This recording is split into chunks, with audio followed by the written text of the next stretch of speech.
Bonsoir à tous, merci de votre présence. Je vais d'abord commencer par des remerciements, je pense que ça s'y prête. Je remercie le Forum des images de m'avoir invité, et plus particulièrement Anne Marast, ainsi que Lorraine Dufour, du Forum des images aussi. Je la remercie tout aussi chaleureusement, parce que sans elle, je ne serais pas là.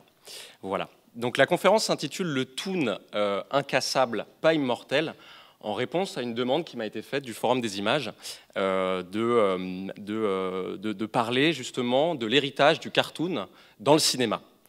Alors, vaste sujet qui peut évidemment concerner beaucoup de genres, beaucoup d'époques, beaucoup de filmographies, beaucoup de régions, qui iraient par exemple, évidemment de références très évidentes, comme Frank Tashlin et Jerry Lewis, ou qui pourraient aller jusqu'au super-héros movie, en passant par le film d'action, en passant par tout un tas d'auteurs comiques, tout un tas d'acteurs. Mais il a fallu que je fasse un choix, ce qui est normal puisque je ne dispose que d'une heure et demie. Et ce choix-là, le choix que j'ai fait, ça a été de me concentrer sur une période bien précise, qui est celle du regain d'intérêt pour le cartoon à Hollywood, dans le cinéma populaire, dans les années 90. Alors, quand je dis les années 90, c'est au tournant des années 90, c'est-à-dire que je date à peu près ça de la fin des années 80, avec un film en particulier qui serait Qui veut la peau de Roger Rabbit, de Robert Zemeckis, et qui disparaîtrait, c'est-à-dire que ce regain d'intérêt, ce retour en grâce du cartoon, disparaîtrait au début des années 2000, à une date que je vais un petit peu, pas arbitrairement, mais que je vais un peu symboliquement marquer en 2003. Je vous expliquerai pourquoi. Si j'ai choisi de m'intéresser plus particulièrement à cette période-là, en dépit de toutes les autres, c'est pour trois raisons assez évidentes à mes yeux. La première, déjà, c'est que je m'y intéresse particulièrement. Voilà, ça me semble être une bonne raison, déjà. C'est un sujet qui m'intéresse, déjà parce que j'en ai été moi-même le témoin, puisque j'étais un petit garçon dans les années 90, et que j'étais le public cible de ces films-là, et de ce regain d'intérêt du cartoon, et que j'en ai eu l'appétit, et j'en ai beaucoup vu. La deuxième raison, c'est parce que je pense que c'est l'une des périodes qui répond le mieux à la demande qui m'a été faite, justement, de parler de l'héritage du cartoon dans le cinéma, puisqu'en fait, à ce moment-là, c'est-à-dire le milieu des années 90, le début des années 90, le cartoon, en revenant, ne revient pas seul. Il revient avec une génération d'acteurs qui vont, pour certains, connaître une renaissance, et pour certains, une naissance tout court, qui va les mettre au sommet de la comédie, et qui va faire naître, d'ailleurs, peut-être ce qu'on pourrait appeler un dernier âge d'or du burlesque. Cette génération d'acteurs, évidemment, j'y reviendrai, c'est évidemment tout l'objet de la conférence. Et la dernière raison pour laquelle je pense que le milieu des années 90 et ce regain d'intérêt pour le cartoon est intéressant, c'est parce que, en fait, en faisant réapparaître ou apparaître de nouveaux corps burlesques, en faisant apparaître de nouveaux interprètes et une nouvelle génération qu'on ne connaissait pas trop, et du moins sur ce registre cartoonesque qui n'existait pas encore vraiment comme ça au cinéma, en fait, le retour du cartoon occasionne moins un héritage dans le cinéma que sur le cinéma, c'est-à-dire sur ses composantes et sur ses images. Ce dont je vais parler, en fait, ça va être un petit peu l'ambition de la conférence, c'est de montrer comment, en revenant, le cartoon va aussi changer le cinéma. Bien évidemment, en gardant bien en tête que je vais parler du cinéma populaire américain, donc hollywoodien. Voilà, pour circonscrire un petit peu le catalogue. Pourquoi je le précise? Parce que ça va m'obliger à passer sous silence tout un tas d'autres références, comme je vous le disais, qui auraient pu être très très intéressantes, qui vont, une fois encore, d'autres époques du burlesque. Je pense à Jerry Lewis, bien évidemment, qui est une référence évidente quand on parle de cartoon, de burlesque et d'influence. Je vais être obligé un petit peu aussi d'escamoter voilà, tout un tas de genres comme le film d'horreur dans les années 80, des auteurs comme Sam Raimi, des auteurs comme Joe Dante, le papa des Gremlins. Voilà, tout un tas d'acteurs, même qui appartiennent aussi à cette génération des années 90 et que je ne vais que effleurer, qu'esquisser, parce qu'en fait, en m'intéressant à la petite génération que je discrimine, en fait, je pense qu'il y a déjà beaucoup à dire et beaucoup à défricher et beaucoup de choses qui, finalement, n'ont pas été commentées tant que ça. Donc voilà, c'est un petit peu les grandes lignes de ce qui va se passer pendant 1h15. Je vais essayer de durer 1h15, peut-être un peu 1h30, on va voir. Mais je vais vous expliquer un petit peu aussi la façon dont je vais procéder, qui n'a rien d'expérimental ou quoi, mais bon voilà, je pense que c'est plus sympa de vous le dire. Je vais procéder par série d'extraits, c'est-à-dire que je vais vous montrer des extraits qui fonctionnent souvent par trois extraits, que je vais que je vais vous montrer comme ça sans trop les présenter. Je vais les présenter rapidement, mais je ne vais pas non plus en dire trop. Et puis après, je vais commenter et puis je vais m'appuyer dessus pour justement faire apparaître la petite histoire qu'il raconte et dans laquelle il s'insère. Petite histoire qui, une fois encore, n'est pas si petite que ça, puisqu'elle va concerner aussi le cinéma tout entier, et même le cinéma dans sa définition, dans ses images. Donc, sans plus attendre, et parce que je n'ai pas envie de vous assommer avec des discours, sachant que je parle un peu vite, donc sans plus attendre, je vais vous commencer par une première série d'extraits qui va me permettre, en fait, de balayer très très vite, donc ça va être un survol que je vais rendre le plus précis possible, mais qui va me permettre de balayer l'histoire un petit peu du cartoon, du lien qu'il entretient avec le burlesque, et puis de pourquoi et comment il revient au tournant des années 90. Pourquoi il revient à ce moment-là, et qu'est-ce que ça occasionne, et qu'est-ce que ça fait naître.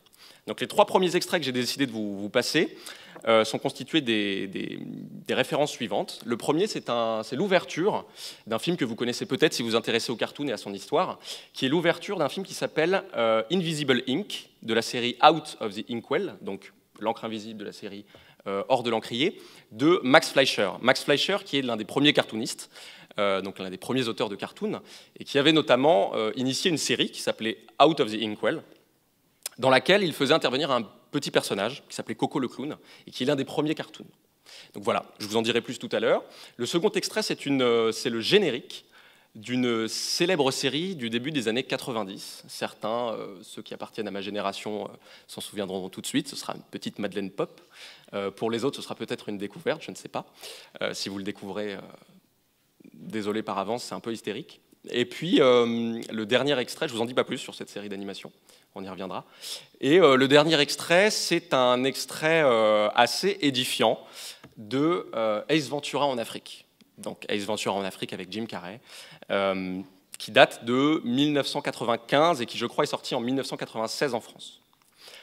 Je ne vous en dis pas plus, j'en reparle juste après. Et voilà, donc on peut balancer la première série d'extraits, s'il vous plaît. Là-haut, David.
On a disjoncté un max. Soyez cool, soyez relax. Sur le rire, pas de taxe. On est les Animaniacs. Nous c'est Yako et Wako. Je suis Doc, leur petite sœur. Pour égayer le studio, on a joué les agitateurs. Comme ça n'a pas beaucoup plu, ils ont bouclé les Warner. On s'est enfui et nous voici pour votre plus grand bonheur. On est les Animaniacs. Doc vous charme, Yako s'éclate. Wako est super vorax, c'est des clips de jeux des sax. On est les Animaniacs. Y'a Minus et Cortex qui veulent diriger l'univers. Les pigeons font du zèle, Rififi pique une crise de nerfs. Turbo poursuit Mindy, Rita déclame des vers. Les auteurs filent pour chaque leur script des salles et des effets. On est les Animaniacs. On a signé des contrats. Nos folies vous désaxent, suivez-nous pour faire des phrases. Les Animaniacs qui s'aiment la zizanie, Qui ont des drôles de manies. Animaniacs, on se marre un max.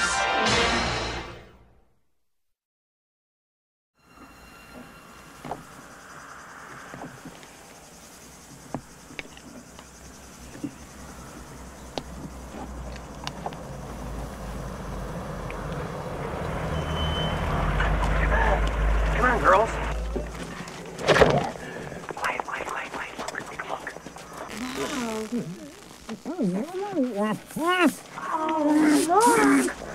The mother rhino is giving birth.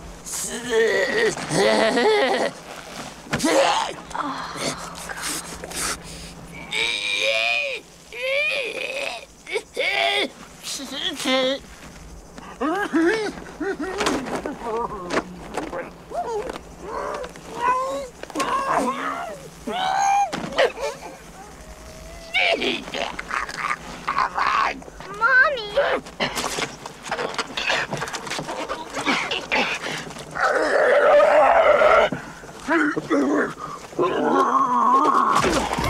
Cool! No, we have to get out of here! Get in the Jeep. Quick, girl, get in. Voilà, donc vous l'avez compris, la conférence sera placée sous les signes du glamour, du romantisme et de la poésie. Donc non, voilà, les raisons pour lesquelles j'ai choisi ces 3 extraits, c'est d'abord, parce que j'aurais pu en prendre 1000 en fait, pour illustrer ce que je voulais dire, à savoir une petite histoire rapide de pourquoi le cartoon revient dans les années 90 et qu'est-ce qu'il apporte avec lui. Pourquoi je choisis ces 3 extraits-là, c'est d'abord parce que j'ai voulu les faire dialoguer autour d'un motif qui me semble être un motif assez intéressant dans le cartoon et récurrent. Ce motif, c'est l'évasion. Une espèce de moment de naissance qui rimerait avec évasion et avec l'idée de sortir de sa cage, l'idée d'une libération. Le toon arrive souvent comme ça, dans un moment de relâchement, de défoulement, où on va avoir envie de le faire sortir de sa cage. Je pense que c'est un petit peu ce qui relie les 3 extraits, mais pas que. Et je vais d'abord revenir sur le premier. Pourquoi je choisis Coco le clown? C'est parce que Coco le clown appartient, donc le premier extrait, il appartient à une époque du cartoon qui est ce qu'on pourrait appeler l'époque encore primitive. Alors c'est pas tout à fait primitif, il y a des cartoons avant, il y a déjà des expérimentations où on fait aussi apparaître la main de l'homme, où on fait déjà dialoguer le cartoon avec son créateur. Donc c'est pas le premier, mais c'est ce que j'appellerais quand même un cartoon primitif dans la mesure où le cartoon n'en est pas encore à son âge d'or, déjà. Je vais revenir sur ce que c'est que cet âge d'or. Mais la raison pour laquelle j'aime bien Coco le clown, c'est parce qu'il a une figure humaine, ce qui va être un peu rare chez le cartoon, puisque les cartoons vont souvent être plutôt des animaux, plutôt des animaux évidemment anthropomorphisés, qui sont des animaux qui ne renvoient que des reflets déformés de nous-mêmes, mais qui sont toujours des animaux. Et ce que j'aime bien encore, de surcroît, ce que j'aime chez Coco le clown, c'est que c'est un clown. Il s'appelle Coco le clown et c'est un clown. Et pourquoi c'est important? C'est parce que je trouve que en étant un clown et en ayant une démarche et mine de rien une pantomime qui rappelle quand même celle des vrais clowns, c'est-à-dire celle des spectacles forains qui avaient encore lieu, peut-être pas en 1921, enfin si, le clown existe encore en 1921, mais qui était très très populaire. Et pourquoi j'aime bien qu'il soit un clown? C'est parce que ça renvoie à l'origine directe du cartoon, qui est les clowns et qui est donc le cinéma burlesque, qui connaît en quelque sorte en 1921 son premier... Le premier moment de son âge d'or. Le cinéma de burlesque connaît son âge d'or, c'est-à-dire la période où il est vraiment très solide, où il est le plus populaire, où les acteurs deviennent des stars, la période évidemment de Charlie Chaplin, la période de Buster Keaton, d'Harold Lloyd, de Mabel Normand, la période des studios Max Sennett, tout ça. Cette période-là va profondément influencer le cartoon. Pourquoi j'insiste? Parce qu'évidemment, la commande, je vous le rappelle, était l'héritage du cartoon dans le cinéma. Or, le cartoon est d'abord l'héritier du burlesque. Historiquement, c'est un peu ça, c'est comme ça que ça se passe. D'ailleurs, pour vous donner des anecdotes très précises, le premier cartoon vraiment connu, l'un des premiers duquel on va tirer des accessoires, duquel on va tirer des goodies, duquel on va sortir des images, je ne sais pas encore si les figurines existaient, mais en gros, le premier cartoon qui va devenir une star, c'est Félix le chat. Je ne sais pas si vous voyez qui c'est, Félix le chat, on ne le connaît plus trop, mais Félix le chat, c'est quelqu'un qui était quasiment... on va dire au milieu des années 20, c'est quelqu'un qui avait c'est un cartoon, c'est un personnage qui avait une notoriété à peu près comparable à celle de Charlie Chaplin. Et pourquoi je parle de Charlie Chaplin? C'est évidemment parce que c'était le corps burlesque le plus connu, l'acteur star, peut-être même la plus grande des premières stars du cinéma, mais surtout parce que Chaplin avait servi de référence, avait servi de modèle au dessin de Félix le chat. C'est-à-dire que les auteurs de Félix le chat avaient demandé à Charlie Chaplin des postures, des poses, des photographies, qui montraient, qui allaient devenir des sources d'influence pour la pantomime, pour la démarche, pour comment Félix le chat allait marcher. Sauf que Félix le chat et les premiers burlesques, les premiers grands acteurs burlesques, vont être rapidement effacés. Pourquoi j'insiste là-dessus? Parce que le film me plaît aussi parce qu'il fait exister un défi technique. Le défi technique de Max Fleischer, c'était de faire communiquer, de faire dialoguer une image qui serait une image d'animation, c'est-à-dire prélevée, créée en stop motion, c'est-à-dire en image par image, avec une image qui relèverait du cinéma en prise de vue directe, c'est-à-dire du cinéma traditionnel. Lui est filmé en prise de vue directe, et le clown, Coco le clown, est créé en stop motion. Ça fait coexister deux cinémas, en quelque sorte. Ça fait coexister deux techniques qui ne sont pas les mêmes. Une première technique qui repose sur de la captation, et une première technique qui repose sur de l'image par image, pour créer l'illusion d'un mouvement. Au final, on parle toujours d'illusion d'un mouvement, mais à l'époque, les modes de faire le cinéma sont déjà bien marqués. Et ça restera d'ailleurs le cas. Donc voilà, moi j'aime bien l'idée de défi technique dans Coco le clown. Et c'est pas seulement dans cet épisode-là. Hein. Toute la série des Out of the Inkwell ne cesse de surenchérir en fait sur le précédent défi technique. Au début, on va juste les faire dialoguer d'une page à un bureau, puis le clown va sortir, puis dans un autre épisode, le clown va serrer la main de son créateur, et on va aller de plus en plus loin. Sauf que dans cette course à l'échalote du défi technique, on va arriver à une première étape, qui est une étape fondatrice selon moi, qui est un jalon, qui est Mickey. Pourquoi Mickey? Parce qu'en fait, Mickey, il fait arriver avec lui le défi technique qui va ringardiser toute cette époque, à savoir l'époque primitive du cartoon et l'époque de l'âge d'or du burlesque. Ce défi technique et surtout cette invention, c'est le parlant, c'est le sonore. Mickey arrive en 1928 avec un cartoon qui le fait siffler, qui le fait chanter et qui montre pour la première fois dans un film à vocation comique un personnage doté de la parole. Et ce qui va se passer, c'est qu'en fait, Mickey il va tout de suite mettre au placard Félix le chat, qui était un personnage muet, Coco le clown, qui va un petit peu s'adapter dans le personnel parmi l'écurie de Max Fleischer, qui va un peu survivre, mais qui ne sera pas l'un des grands cartoons. Je veux dire, Coco le clown n'a pas une notoriété comparable à Mickey, à Donald, puis plus tard à Bugs Bunny et tout ça. Donc voilà, il y a quand même un effet de renouvellement du personnel. Et pourquoi j'insiste sur ce point-là?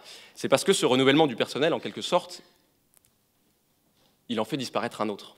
Celui qu'il fait disparaître, c'est celui du burlesque. Le burlesque ne va pas disparaître comme ça du jour au lendemain, mais si vous prenez la figure, par exemple, je pense que beaucoup de conférences y sont revenues, mais si vous prenez un exemple comme Buster Keaton, c'est quelqu'un qui est directement mis au placard par l'apparition de Mickey, puisque Buster Keaton ne relèvera jamais le défi de la transition du muet au parlant. Buster Keaton est dans l'imaginaire des spectateurs, et même dans l'imaginaire, je dirais dans l'histoire de l'industrie hollywoodienne, Buster Keaton est toujours affilié à cette période qui est celle du muet, celle de l'âge d'or du burlesque. C'est-à-dire qu'une invention technique va ringardiser non seulement un personnel, non seulement des écuries, mais aussi tout un genre, qui va devoir évoluer, qui va devoir intégrer le son, qui va devoir intégrer des choses comme ça. Chaplin, évidemment, vous le savez, fait beaucoup mieux, s'occupe beaucoup mieux de la transition, mais quand même, il appartient aussi à l'histoire de l'âge d'or du burlesque. Pourquoi j'insiste là-dessus? C'est parce qu'en fait, à partir de 1928, là, on va dater ce qu'on va considérer comme étant l'âge d'or du cartoon cette fois-ci. 1928, naissance de Mickey, gros succès de Mickey, énorme, déferlante. Mickey devient vraiment un personnage hyper connu. Et Walt Disney et Hubbyworks décident de fonder leur propre studio et de prendre leur indépendance par rapport aux autres studios et de devenir peu à peu ce qui va devenir l'empire de Walt Disney, vous le savez. Et Walt Disney, comment il va construire cet empire? C'est justement en franchissant chaque fois, en étant chaque fois le premier à franchir des caps technologiques. Le son avec Mickey, puis la couleur, ça va être l'un des premiers à s'emparer de la couleur, beaucoup à expérimenter le son avec les Merry Melodies. La série des Merry Melodies, ce sont des cartoons qui vont beaucoup faire intervenir la comédie musicale, le chant, la musique. Et puis aussi avec Blanche-Neige et les Sept Nains, qui va être le premier long métrage de fiction, premier long métrage cartoon, 1937, avec de la couleur, avec déjà une amélioration des procédés d'animation qui va vraiment être durablement, qui va influencer durablement tout le genre. Et le cartoon, voilà, à partir de 1928 jusqu'au milieu des années 50, va connaître son âge d'or. Et ce qui est intéressant, c'est que le cartoon, pourquoi je parle du burlesque et du cartoon, c'est parce qu'en fait, le cartoon efface un petit peu l'âge d'or du burlesque, ne l'efface pas, évidemment. Il y a encore d'autres acteurs, il y a les Marx Brothers qui vont arriver, il y a Laurel et Hardy, il y en a plein d'autres qui vont comme ça survivre et qui vont même inventer un autre burlesque avec des personnages en prise de vue réelle. Mais le cartoon, c'est quand même ce qui va amplifier le mouvement du burlesque, les propriétés du burlesque, c'est-à-dire ses corps incassables, ses corps invulnérables, qui va l'amplifier, qui va le rendre même parodique, qui va en être la parodique, mais qui va peut-être en être, pour certains, l'aboutissement. C'est-à-dire que pour certains, le cartoon devient l'aboutissement d'une première phase préparatoire, d'une esquisse qui serait celle de l'âge burlesque, comme si Charlie Chaplin et Buster Keaton dans une vision un peu de perfectionnement du cinéma, comme si, en fait, Tex Avery, Chuck Jones, tous ces personnels qui venaient de Tex Avery, Mickey, tout le personnel de la Warner et tout ça, venaient un petit peu mettre le point final sur ce qui était un travail entamé par des corps en prise de vue réelle. Sauf que le cartoon va connaître aussi sa fin. Le cartoon va aussi être lui-même, pas vraiment mis au placard, mais il va être relégué à ce qu'on pourrait appeler une division inférieure. Il va être relégué à une division inférieure parce que va apparaître une autre technologie, un autre jalon technique, qui ne relève pas vraiment du cinéma, mais qui est quand même une période dans l'histoire des techniques, qui est la télévision. La télévision va un petit peu casser l'industrie. C'est-à-dire qu'avant, le cartoon, il apparaissait en amont d'un film de long métrage. Et puis, c'est-à-dire que c'était un court-métrage qui était là avant le film de long métrage. Donc il y avait vraiment une existence industrielle qui justifiait que des studios fassent chacun leur petite écurie de cartoon au sein des grands studios. Donc la Warner, la MGM, Universal, Disney avait ses propres studios. Mais voilà, chaque grand studio hollywoodien avait son département cartoon, avec ses têtes d'affiche. Et puis ça a disparu. Ça a disparu au tournant des années 50, au milieu des années 50. Ça coïncide d'ailleurs quand même avec la crise que connaît Hollywood à ce moment-là et le petit déclin qu'il va connaître jusque dans les années 70-80, avec les années 80 qui vont être une grande période de restauration. Pourquoi j'insiste là-dessus? C'est parce qu'en fait, le cartoon va tellement décliner qu'on va même en oublier partiellement tout un pan. On va en oublier presque toute l'histoire. Je vais vous prendre un exemple très précis. Tex Avery, qui est considéré du temps de son âge d'or, c'est-à-dire du temps de sa grande période, c'est-à-dire 1942-1955 quand il est à la MGM, la grande période de Tex Avery. Donc Tex Avery, c'est le loup, c'est la pin-up, Tex Avery, c'est Droopy, Tex Avery, c'est ce personnel-là. Donc un personnel très transgressif qui répond vraiment à Disney sur le terrain, qui serait un petit peu l'inconscient monstrueux, très freaks de ce que va créer Disney, comme imagerie beaucoup plus lisse et ripollinée. Tex Avery, par exemple, est vraiment considéré par ses pairs cartoonistes, animateurs, comme étant un génie du cartoon. Sauf que Tex Avery va traverser, comme les autres, une période de déclin, même de mise au placard, de désert.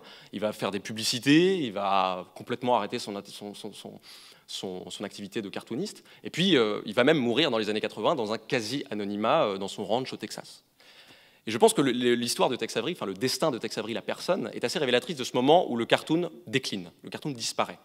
Pour plein de raisons que je viens de vous expliquer, notamment parce que la télévision arrive et qu'on va le recycler dans la télévision, et qu'en fait les moyens ne seront plus les mêmes, et que l'inventivité, le personnel va se renouveler, et voilà, le cartoon va connaître un petit déclin. C'est-à-dire que l'histoire du cartoon, elle est très très très indémêlable de l'histoire de l'évolution des techniques. J'insiste là-dessus parce que ça va être très important dans les années 90. Ce qui me fait arriver après justement les années 80 et à ce retour en grâce du cartoon. Alors pourquoi je prends l'exemple des Animaniacs, qui peut paraître un peu bizarre? Pourquoi je ne prends pas Roger Rabbit? Pourquoi j'en prends pas d'autres? Pourquoi je prends les Animaniacs? Parce que les Animaniacs, c'est une série télévisée. Et qu'en fait, le retour du cartoon... Ouais. J'adore aussi, c'est parfait, ça me fait un fan des Animaniacs. Le cartoon revient à ce moment-là et vient profondément influencer la culture populaire, très populaire. C'est-à-dire qu'en fait, le cartoon va revenir à tous les étages. Mais il va revenir à tous les étages, mais pas de n'importe où. Je ne sais pas si vous avez été un petit peu attentif au générique des Animaniacs, mais en fait, le générique des Animaniacs raconte l'histoire que je viens de vous raconter. C'est pour ça qu'il m'intéresse énormément, ce générique-là. C'est qu'en fait, les Animaniacs, c'est dit, hein, on est venu, en gros, on a été des agitateurs, comme ça n'a pas beaucoup plu, ils nous ont bouclés, ils ont bouclé les Warner. Boucler les Warner, c'est eux-mêmes. Ils nous ont bouclé nous. On s'est enfui et nous voici pour votre plus grand bonheur. C'est la grosse phrase des Animaniacs. Mais qu'est-ce que ça raconte? Ça raconte en fait l'histoire de la mise au placard des cartoons au moment de l'âge d'or qui finissent par ressurgir. Pourquoi ils ressurgissent et comment ils ressurgissent? Là encore, vous en avez la réponse dans l'extrait des Animaniacs. Je ne sais pas si vous avez été attentif, mais le moment où on voit le logo de la Warner, enfin une espèce de parodie de logo de Warner avec les 3 visages des Animaniacs qui ressurgissent, au-dessus, il y a un petit nom que vous avez sans doute remarqué, qui est celui, évidemment, l'inénarrable, l'incontournable Spielberg. Pourquoi Spielberg et pourquoi ça m'intéresse? C'est parce qu'en fait, je pense que Spielberg est le principal, si ce n'est presque le seul, vraiment, il faut lui remettre il faut rendre à César ce qui est à César. Spielberg est le principal commanditaire de ce retour en grâce des cartoons. Je vous disais tout à l'heure que le retour en grâce des cartoons, là je suis un peu long sur cette période-là, mais parce que je vais revenir après sur les années 90. Je vous disais que le retour en grâce des cartoons arrivait notamment avec un film qui a été très important pour son époque, et même qui a été très important pour la décennie d'après, qui a été Qui veut la peau de Roger Rabbit. Alors peut-être qu'on s'en rend plus trop compte maintenant. Moi-même, j'étais pas là quand Qui veut la peau de Roger Rabbit est sorti en 1988. Mais ça a été un succès doublé d'un moment un peu important, même dans la réception critique, parce que le film relevait un impressionnant défi technique, qui était de faire coexister des cartoons avec des corps en prise de vue réelle. Une fois encore, on en revient à cette idée que le cartoon revient toujours avec un défi technologique et technique à relever. Et pourquoi je parle de Spielberg? C'est parce que Roger Rabbit, en fait, c'est un travail qui s'amorce dès 1982, lorsque Disney rachète les droits du livre dont il est tiré, un livre qui s'appelle Who Censored Roger Rabbit, donc Qui a censuré Roger Rabbit, de quelqu'un qui s'appelle Gary Wolf, qui écrit ça en 1981, à un moment où le cartoon n'est pas du tout encore revenu en grâce. Les droits sont achetés par Disney, qui essaie de mettre en chantier le film, mais qui n'y parvient pas, parce que le défi technique est trop important à relever, et ça n'intéresse pas grand monde. Jusqu'à ce que 2 ans plus tard, Steven Spielberg vienne s'y intéresser. Steven Spielberg qui devient quand même, depuis quelque temps, le Golden Boy d'Hollywood, et notamment le grand chef d'orchestre de cette restauration-là, de l'imaginaire, de l'émerveillement, dans le cinéma populaire américain des années 80, qui est une période de restauration pour le cinéma. Pourquoi c'est intéressant? Parce qu'en fait, le film ne pourra pas se faire sans la période de préparation de 5 ans qui le précède, et qui est justement le moment où on va mettre en œuvre ce défi technique, on va essayer de le rendre possible. Et quand il arrive, le film est un tel succès qu'immédiatement les autres studios essaient de se mettre à la page. La Warner, par exemple, mettra 8 ans à trouver un projet à peu près acceptable pour rendre l'appareil sur ce terrain-là à Roger Rabbit. Ce sera Space Jam, qui est vraiment moins bon quand même que Roger Rabbit, qui est très mineur à côté de ce qu'a fait Roger Rabbit, et qui va occasionner justement un vrai regain d'intérêt. Alors pourquoi je parle d'un regain d'intérêt? Parce que à partir de Roger Rabbit, tous les studios vont essayer de se doter de films qui remettent en scène les cartoons. Les télévisions vont s'y mettre, c'est le moment où les chaînes spécialisées dans le cartoon vont s'y remettre. Cartoon Network, par exemple, c'est le moment où Disney va connaître aussi un gros regain d'activité économique. C'est le moment où Disney va remettre en selle sa production de long métrage. Dans les années 70, début 80, Disney n'en est plus à un long métrage par an. Roger Rabbit va remettre en selle Disney. C'est aussi le moment où Disney va reprendre un petit peu son entreprise impérialiste, ressemer quelques Euro Disney, Disney Japon, tout ça. C'est vraiment un moment de grande restauration pour le cartoon. Et pourquoi je vous parle de ça? C'est parce qu'en fait, ce moment-là,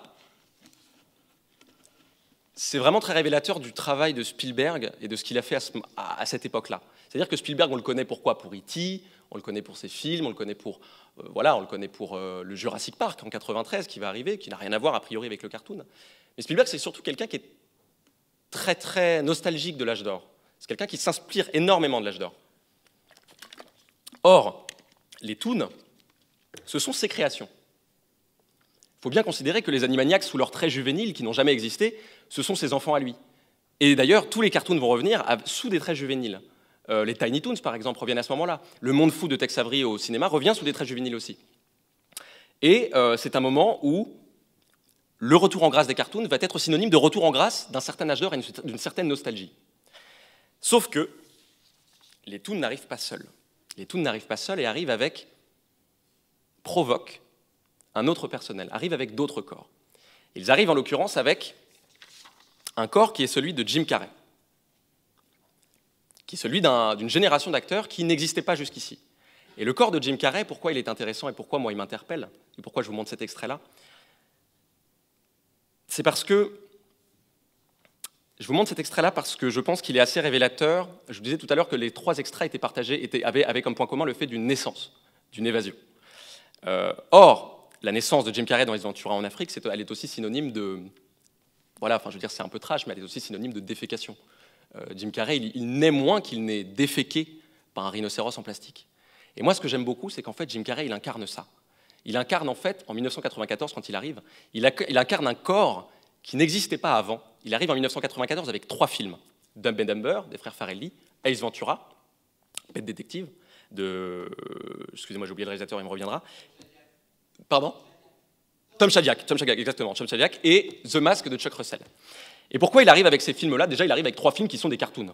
Il arrive avec 3 films qui sont des cartoons, et il arrive avec 3 personnages qui vont être eux-mêmes recyclés par la télévision comme personnages de séries cartoonesques. Les 3 vont faire l'objet de 3 séries cartoonesques. Et Jim Carrey arrive à ce moment-là pour une raison bien précise. Il arrive à ce moment-là pour une raison bien précise, c'est qu'en fait, Jim Carrey, avant 1994, avant son retour en grâce à ce moment-là, même pas son retour en grâce, avant sa naissance au cinéma, Jim Carrey n'existait pas. Jim Carrey a traversé de 1983 sa première apparition télévisuelle dans un late show dans lequel il va se livrer à des grimaces faciales. De ce moment-là, au moment de 1994, il va quand même énormément galérer. Il va être 2 fois refusé, par exemple, du Saturday Night Live, qui aurait dû être en principe le Saturday Night Live, pardon, pour ceux qui ne connaissent pas, le SNL, c'est une grande institution comique qui propose un show très écrit, qui est une vraie institution qui lance les acteurs, qui va recruter dans le one-man show et qui lance des acteurs pour les propulser souvent ensuite au cinéma. C'est de là que viennent John Belushi, c'est de là que viennent Bill Murray, c'est de là que viennent Eddie Murphy, par exemple. Dans les années, à partir de 75, quand on est le show, jusque dans les années 80, c'est là que passent tous les grands acteurs. Tous les grands futurs acteurs comiques et tous les grands comiques. Or, Jim Carrey n'y passera pas. Il se fera recaler 2 fois. Il se fera recaler 2 fois et il va être recruté par un autre show, en 1990. Il va être recruté par un autre show qui s'appelle In Living Colors. In Living Colors, qui est beaucoup moins connu, parce qu'il n'a pas perduré. In Living Colors, c'est de 1990 à 1994. Et pourquoi j'insiste là-dessus ? C'est parce qu'en fait, In Living Colors, c'était le show concurrent du Saturday Night Live, mais destiné et fabriqué par la communauté afro-américaine.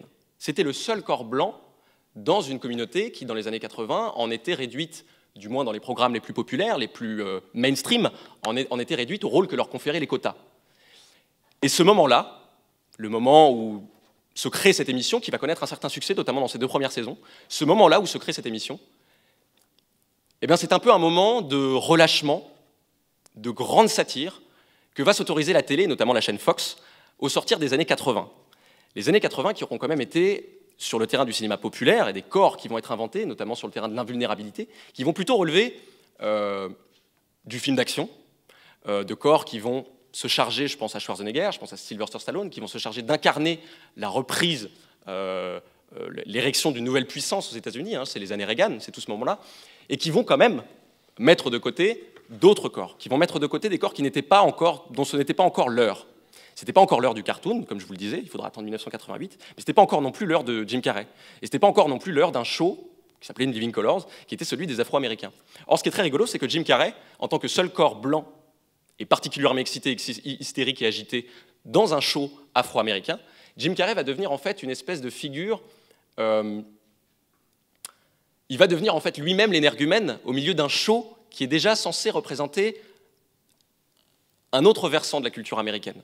C'est-à-dire que ce corps blanc qui est censé incarner la normalité, ce corps blanc qui finalement, si on oublie Jim Carrey et toutes ses grimaces, c'est surtout, c'est le kidam, hein, Jim Carrey, c'est un grand type, châtain, qui n'a pas spécialement de traits particuliers, plutôt bien fait de sa personne, mais voilà, c'est rien de plus. Mais à chaque fois, en fait, il va multiplier les rôles, multiplier les personnages, pendant 4 ans, créer tout un tas de personnages qui vont être très connus, très populaires dans le cinéma, dans la culture américaine, jusqu'à ce que, justement, il devienne ce corps qui normalise les autres. Et qui normalise justement cette communauté noire américaine qui l'a fait venir, et qui l'a célébré, et qui lui a donné la notoriété qui, l'avenir lui donnera raison, qu'il méritait. Et moi j'aime bien ça. J'aime bien en fait que Jim Carrey soit ce corps qui ne devait pas arriver, et qui finit par arriver comme on déféquerait un déchet des années 80. Tout l'inconscient, tout le refoulé. Jim Carrey, il arrive comme un refoulé. Et je pense que cette séquence-là, qui est une naissance, elle peut être mise en comparaison avec une autre séquence très... Enfin, moi, je la mets en comparaison, c'est très subjectif comme comparaison, mais si on repense 10 ans plus tôt à la naissance symbolique d'un premier corps incassable, d'un premier corps invulnérable, qui a été celui de Schwarzenegger, né d'un éclair électrique dans Terminator, qui vient lui aussi tout nu, on pourrait le mettre en relation, en regard de cette naissance-là, qui est plutôt... qui en est l'inverse. Et si je m'autorise à le faire, c'est parce que dans Ace Ventura 2, notamment celui-ci, c'est un film très obscène. C'est un film qui sera beaucoup, très très censuré. En Angleterre, par exemple, cette séquence-là, elle n'a pas été autorisée. Dans la télé américaine, quand il est repassé au cinéma, pour les enfants, parce qu'on le destinait à un public enfantin, ce qui était quand même un malentendu, on l'a coupé. On a coupé cette séquence-là. Et moi, ce qui m'intéresse, c'est qu'en fait, Jim Carrey, c'est un personnage qui arrive et qui est ceinturé de malentendus. Et ce que j'adore dans cette séquence-là, c'est moins la naissance que le fait qu'il y ait une famille qui arrive et qu'il y ait deux réactions différentes d'enfants. Il y a la première réaction de la petite blonde qui croit assister à quelque chose de merveilleux et qui se retrouve face à quelque chose de totalement traumatisant. Qui dit « Maman, mais qu'est-ce que je fais là ?» Et il y a la deux réactions du deuxième gosse qui dit « C'est cool, c'est génial ». Et je pense que ces deux réactions-là, en fait, ce sont les deux réactions qui vont être suscitées par les deux revers de la même pièce qui est le retour du cartoon. Parce que le retour du cartoon, c'est le retour de Disney, je vous le disais tout à l'heure, mais c'est aussi le retour d'autres corps, qui vont être des corps indécents, des corps obscènes. Jim Carrey est ce corps indécent, obscène. Se refouler, comme Tex Avery était la comédie répétée du refoulement de Disney. Jim Carrey appartient pleinement à cette histoire-là, à l'histoire de Tex Avery, à l'histoire d'un refoulement. Et ce refoulement-là, c'est peut-être lui qui l'incarne le mieux.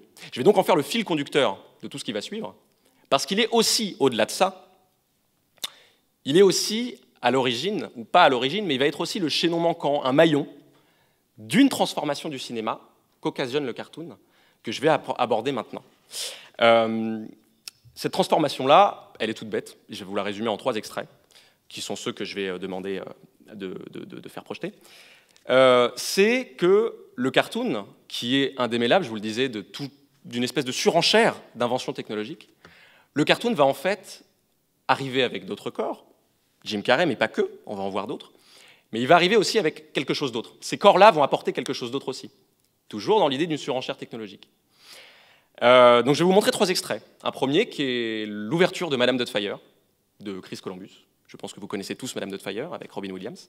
Le second, c'est la première transformation de Jim Carrey dans The Mask, où il met le masque pour la première fois, le masque qui va le transformer en cartoon. Et le troisième, c'est un extrait d'un film plus mineur, mais qui m'intéresse énormément dans ce qu'il raconte, qui est Flubber. Flubber avec Robin Williams. Donc je vais demander à David, je crois, de passer la deuxième série d'extraits, s'il vous plaît. Ah bravo Figaro, bravo bravissimo, ah bravo Figaro, bravo bravissimo, a te fortuna, a te fortuna, a te fortuna, non mancherà, la la la la la la la la la la la la la la la la la la la, a te fortuna, a te fortuna, a te fortuna, non mancherà. Sono il factotum della città, sono il factotum della città, della città, della città, della città.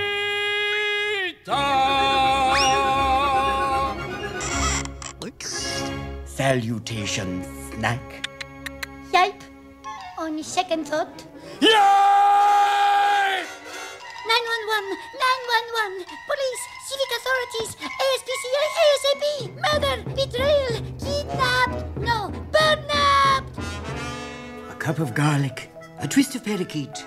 Eat your heart out, Julia child. Excuse me, but isn't it customary for the jailbird to get one telephone call?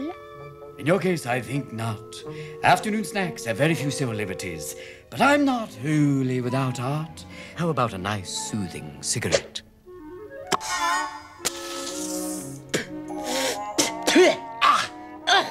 Oh, I will not do this. I cannot. Oh, what a foul way for a bird to die. I don't want to get big cancer. No, my lungs are blackened. Here we go again. Cut, cut, cut. Roll it back. What are you doing? Daniel, that line is not in the script. Why did you add it?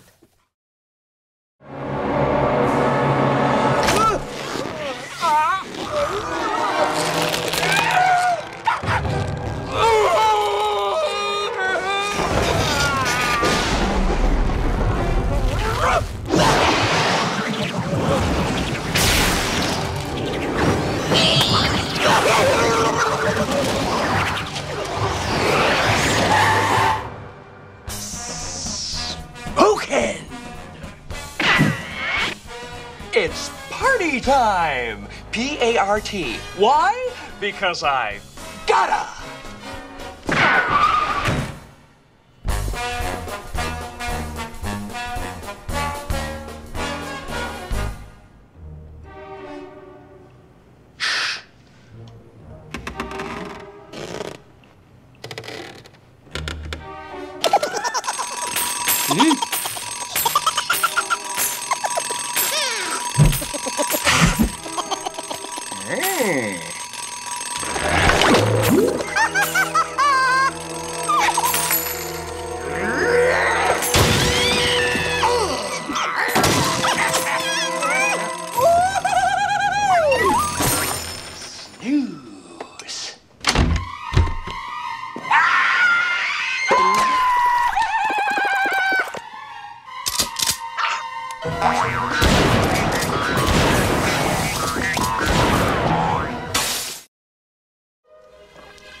You have a cold. You should. It's 77 degrees Kelvin. It's very cold. Okay, come on. All right, let's try and describe you. You're an elastomer. Yes, you're highly viscous, but yet you can phase shift. Let's see. You're moldable.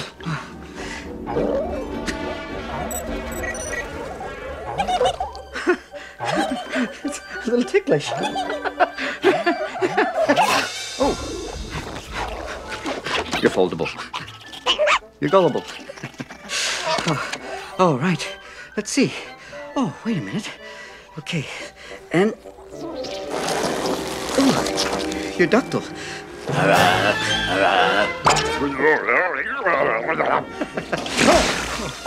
You're elastic.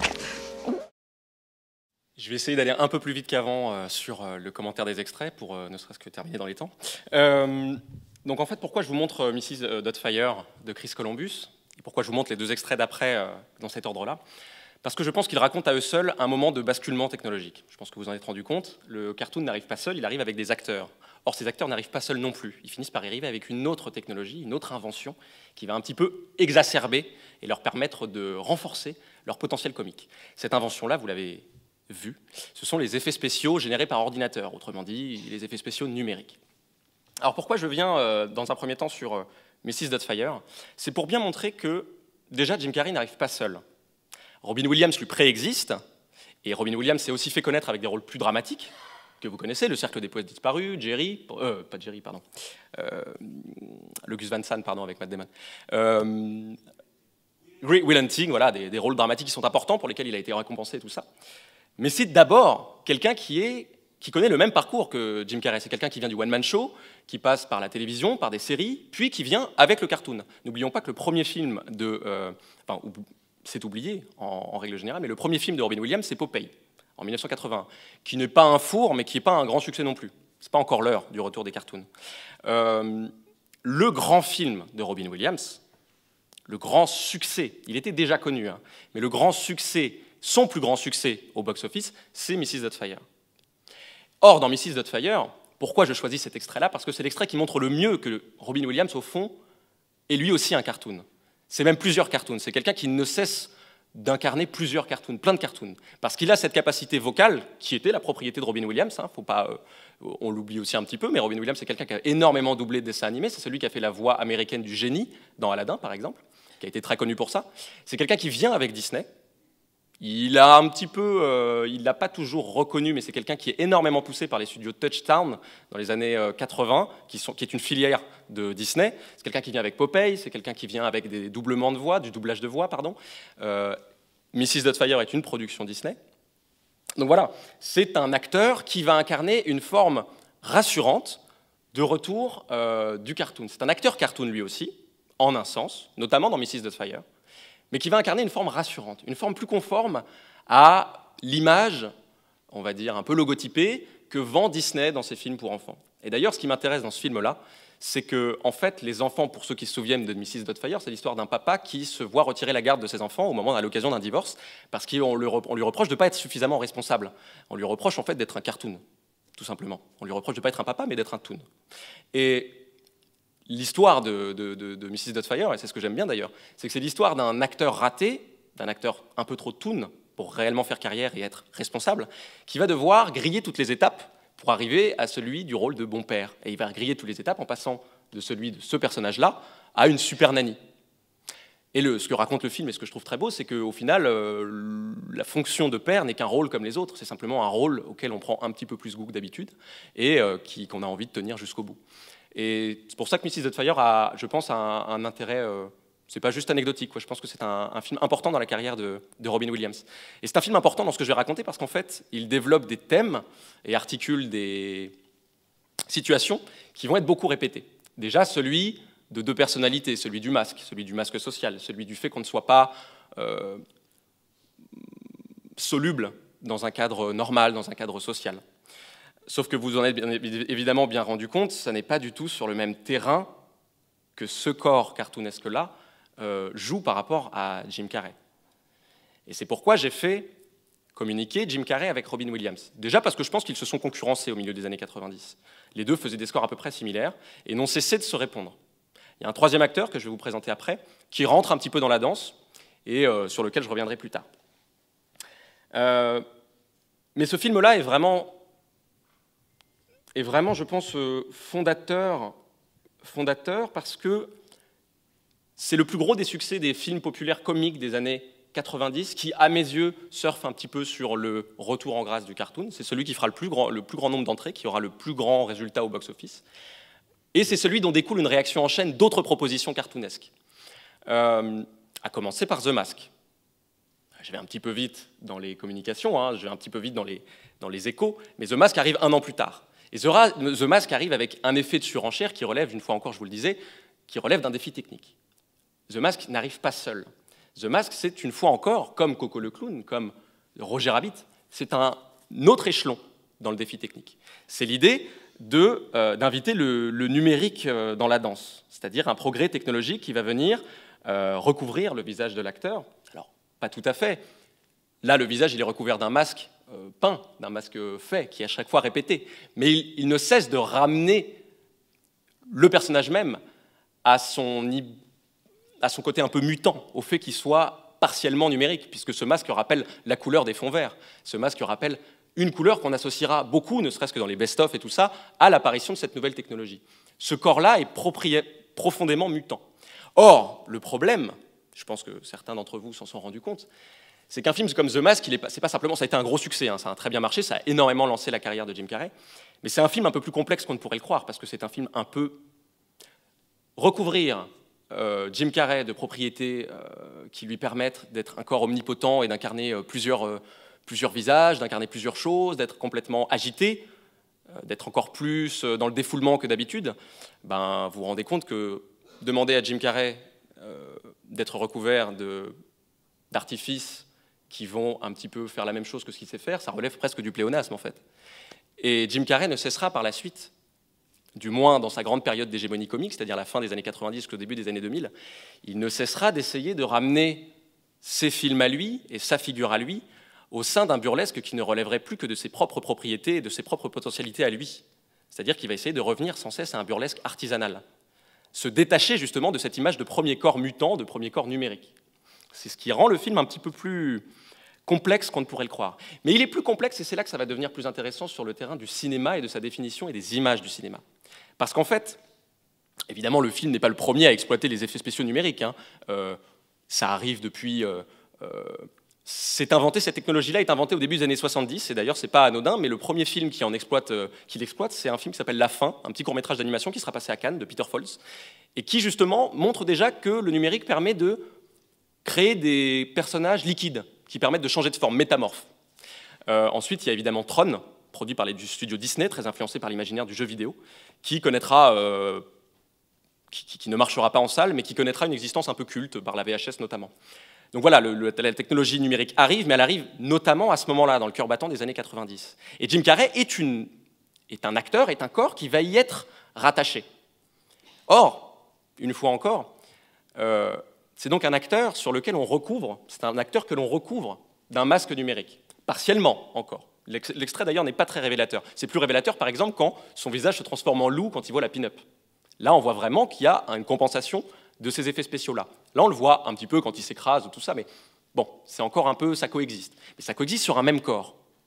Or, ce qui vient coexister sur un même corps, c'est aussi, exactement comme dans le cas de Coco le clown, c'est deux procédés, deux définitions du cinéma contraire.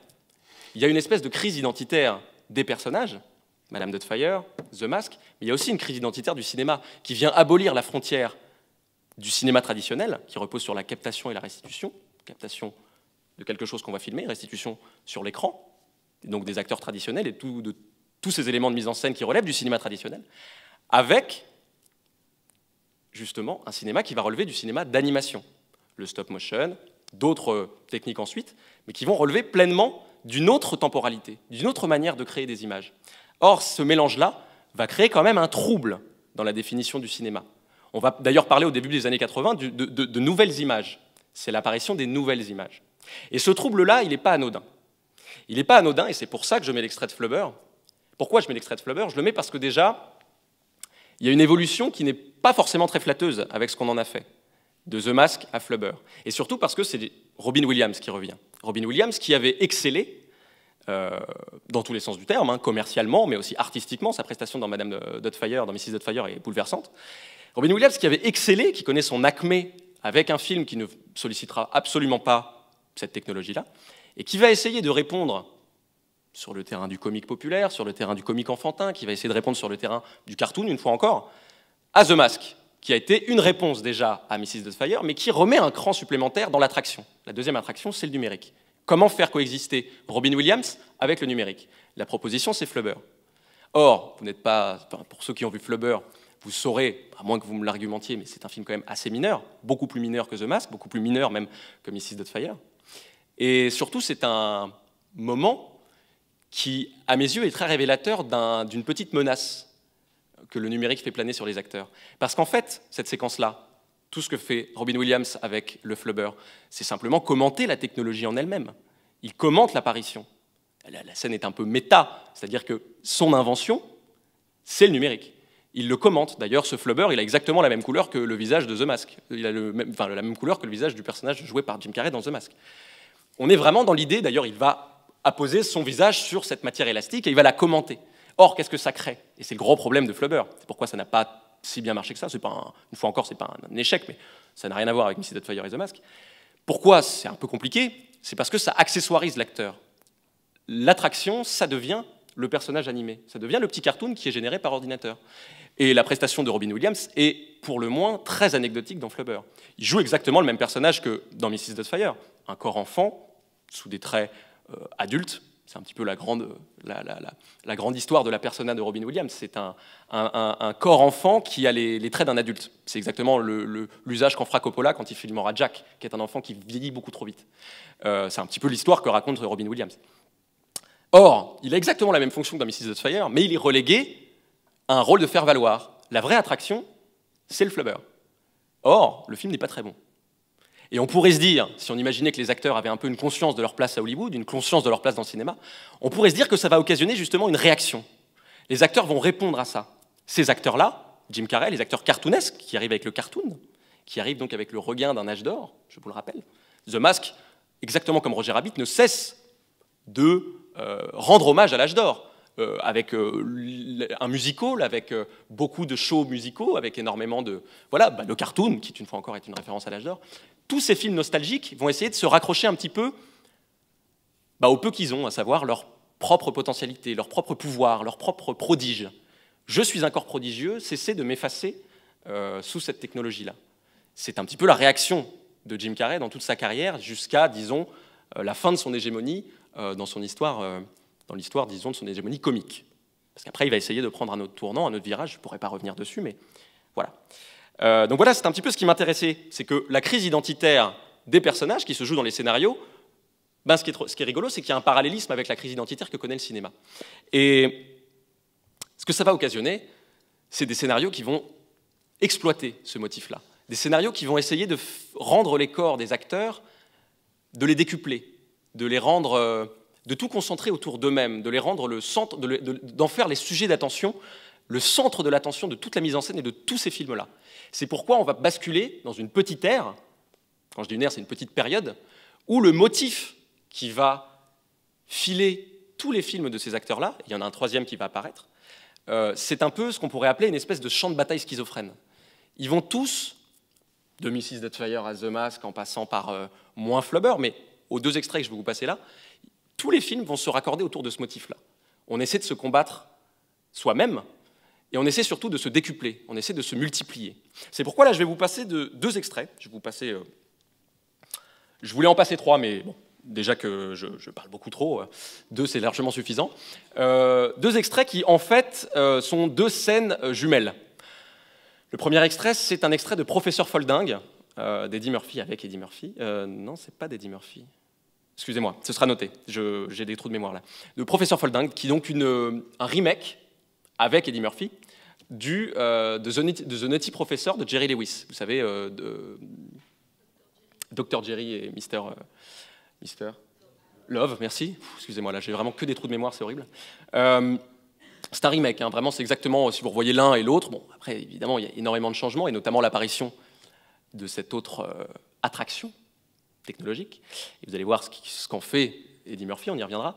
Donc voilà, un premier extrait qui serait celui-ci, j'y reviendrai. Et puis un deuxième extrait qui va être, à mon sens, le sommet de la carrière comique de Jim Carrey, et même le sommet, à mon sens, là je me mouille perso, qui est à mon sens le meilleur film de Jim Carrey, parce que c'est le film le plus burlesque et qui vient récapituler toute l'histoire du burlesque sur lui, et qui est Food Irene des frères Farrelly. Les frères Farrelly, c'est des réalisateurs qu'il avait déjà croisés en 1994 quand il arrive au cinéma avec Dumb and Dumber. Et les frères Farrelly vont lui offrir en quelque sorte l'opportunité de rejouer ce film malade, source de malentendus qu'était The Mask, à savoir un corps qui, à force d'avoir trop refoulé, à force d'avoir trop ravalé tout un tas de choses, finit par exploser et se combattre lui-même. Sauf que cette fois-ci, dans Food Irene, c'est lui qui occupe les deux rôles, et c'est lui tout seul, avec son prodige polymorphique, qui est quand même unique quasiment dans l'histoire du cinéma, qui va finir par se battre contre lui-même, et donc à se décupler. Donc voilà, je vais lancer la troisième série d'extraits, qui est donc constituée de 2 extraits.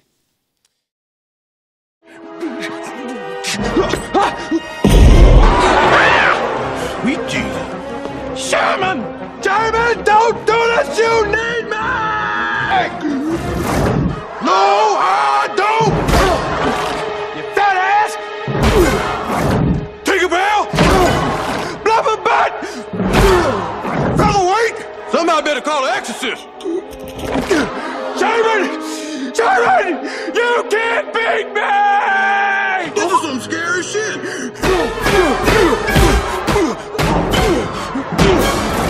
Yes, I can!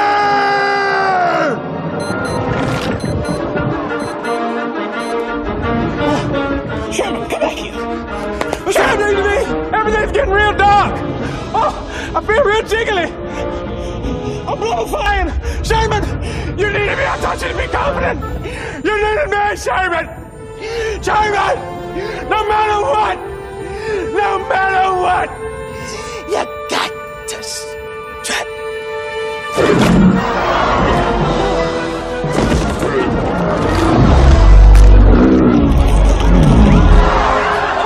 Come on, I ain't gonna be picking your big ass up all night, I don't shit!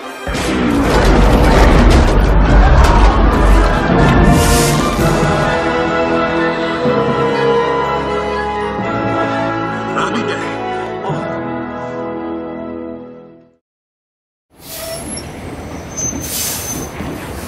What's the matter, Hank? Afraid to pick on someone your own size?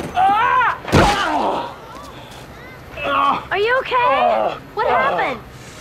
That was dirty. All right. Come on. Where are you? Where are you? Here I am. Oh, you bastard. Stop it! You're gonna kill him! They're choking me! Oh, Charlie, don't beg it, don't beg it, don't beg it. Get on your knees and beg me. Up yours. I beg I die. You.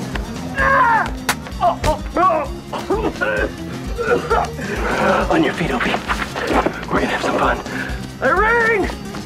Irene! Hi, ladies. My name is Charlie Bailey Gates. Want to see my weasel?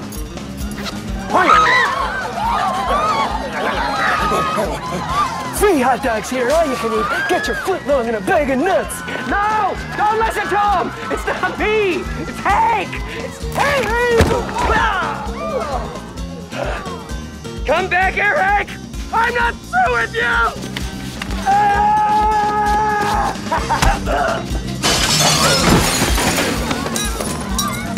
Had enough? Up yours.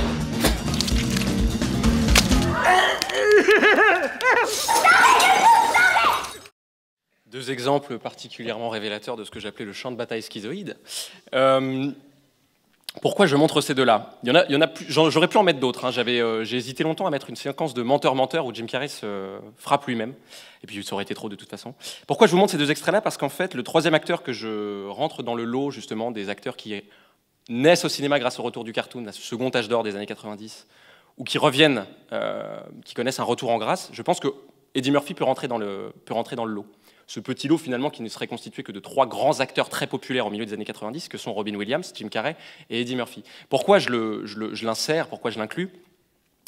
Parce que les 3 vont en fait ne jamais cesser de se répondre à travers leurs films. Si vous reprenez les plus grandes comédies des années 90, on pourrait dire que tout commence à peu près avec Mrs. Doubtfire, qui est un énorme succès, que vont essayer de copier ou de concurrencer les autres studios, donc The Mask, sur un terrain à peu près similaire, va parler d'un acteur schizophrène qui se décuple. Professeur Folding, qui, allant chercher dans l'âge d'or du cinéma comique et de Jerry Lewis, va en fait va correspondre avec The Mask et avec Mrs. Doubtfire, qui n'est qu'une histoire en fait de masque social qui finit par craquer. Et puis si on va un peu plus loin, Ace Ventura qui est un détective pour chiens et chats, Dr Dolittle qui parle aux animaux, c'est un peu pareil, hein, Flubber répond à The Mask, enfin bref. Ces 3 acteurs-là ne cessent en fait de communiquer. Pas parce qu'ils le font consciemment, mais parce que c'est tout simplement une logique économique qui fait qu'on s'appuie sur les précédents succès d'industrie. Voilà, c'est un peu l'histoire d'Hollywood de tout temps, hein. Stallone et Schwarzenegger se faisaient la guerre. Mais je pense que dans les années 90, on pourrait comparer ça à la guerre que se livre un peu à distance ces 3 acteurs ramenés par le cartoon. Évidemment, il y a une grosse différence entre les deux. La grosse différence, vous l'avez remarqué, c'est que Eddie Murphy n'a pas tout à fait les mêmes capacités, je pense. Du moins, n'en a jamais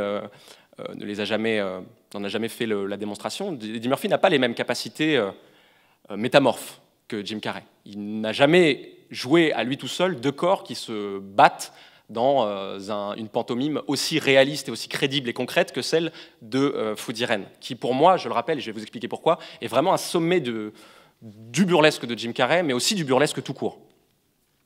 Vous l'avez vu, la scène où Eddie Murphy redevient ce premier corps qui était en fait le corps grimé, le corps grossi, fait évidemment appel au numérique. Alors de manière très lourde, comme dans tout le film. Le film ne brille pas par sa finesse, mais aucun de ces films en fait ne brille par leur finesse, hein, à part Mrs. Doubtfire qui est un petit peu plus light, qui est beaucoup plus light d'ailleurs.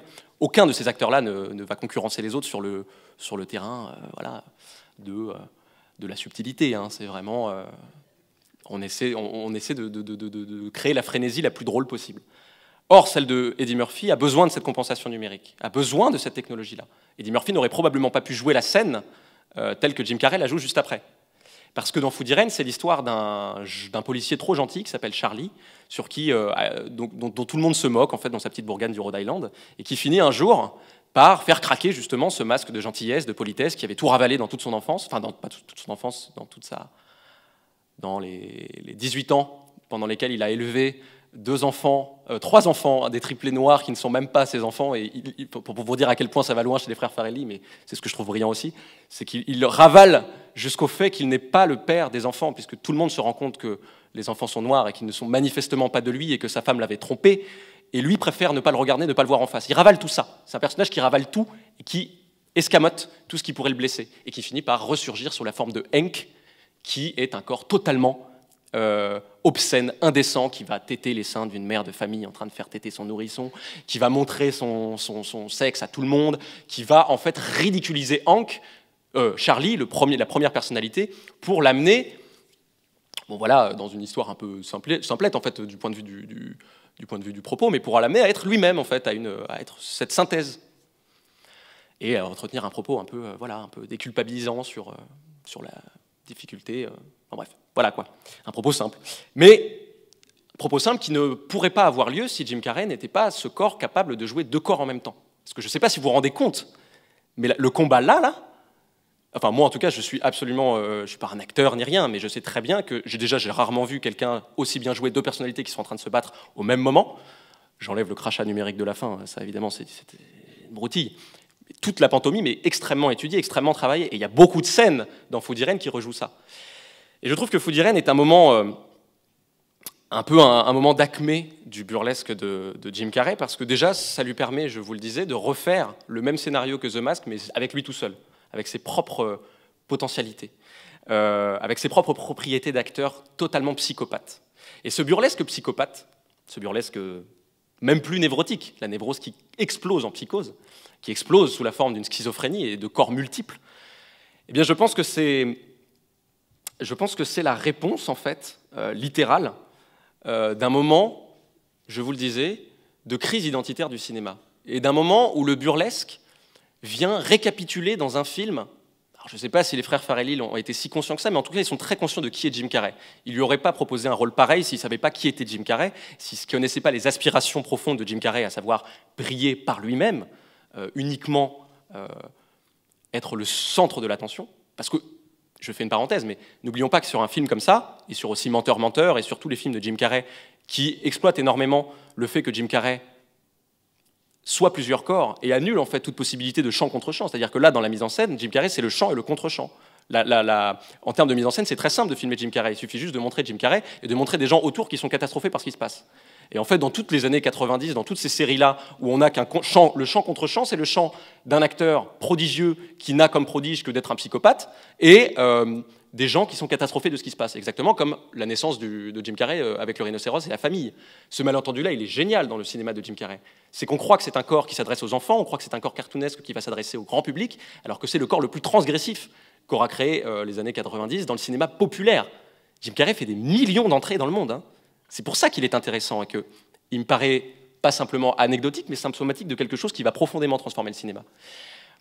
Et pourquoi je dis que c'est un peu un acmé du burlesque? Parce que si vous vous intéressez un petit peu au burlesque et à ses motifs, aux figures qu'il traverse, bah vous n'êtes pas sans savoir que la course-poursuite, le combat, se donner des coups, se filer des claques, c'est ce qui fait en fait l'essentiel du programme burlesque.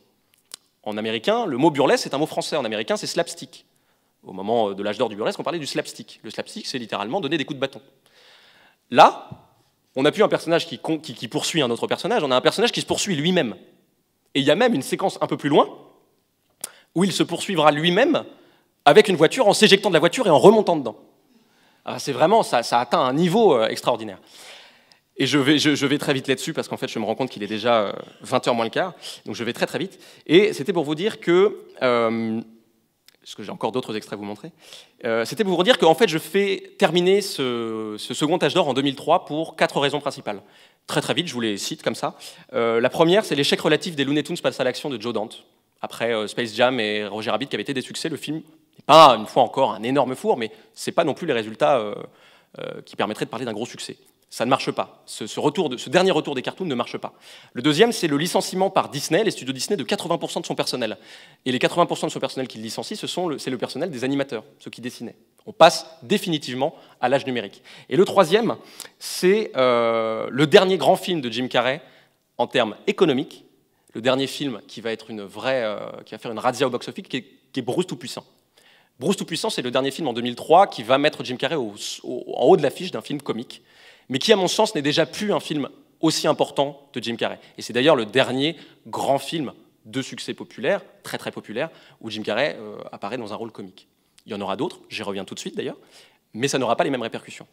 Donc voilà, je pense qu'on pourrait situer 2003 à peu près, le moment de cette transition où le cartoon disparaît, du moins dans sa forme solide, pour infiltrer le cinéma autrement.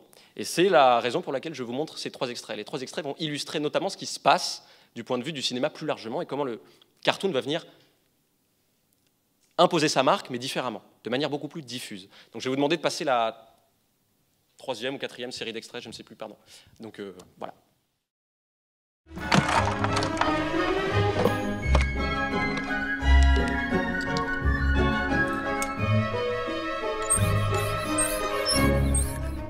So, how long is this going to take? You can't rush art.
He's for display only. You handle him too much, he's not gonna last. Oh, it's amazing. You're a genius. He's just like new.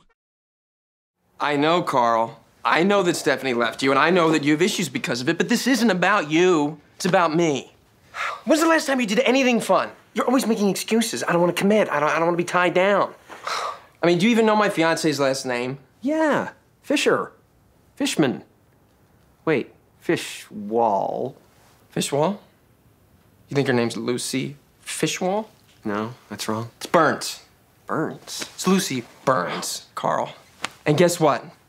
She doesn't like my best friend. And I keep trying to think of reasons why she should, but you know what? I can't think any. Pete, I don't want to hear another excuse, Carl. Jesus. You do whatever you want. I'm just telling you, you don't change your life, you're gonna end up a lonely guy. A lonely guy, Carl. Lonely guy.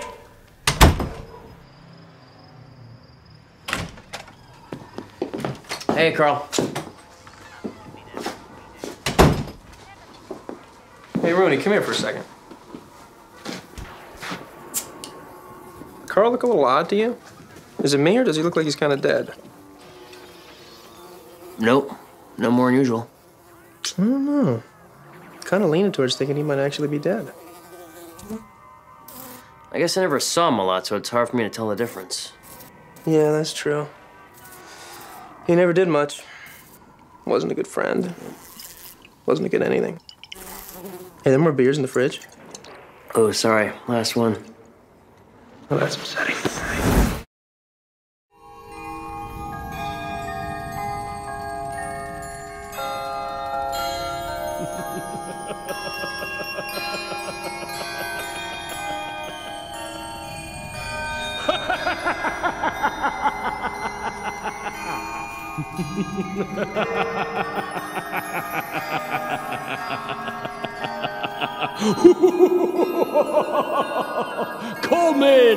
Come in and know me better, man.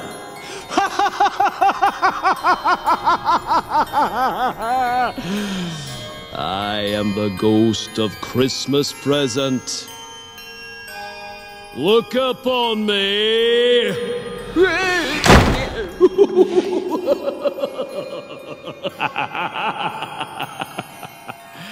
You have never seen the likes of me before. Never. Have never walked forth with my elder brothers. I don't think that I have. You have many brothers.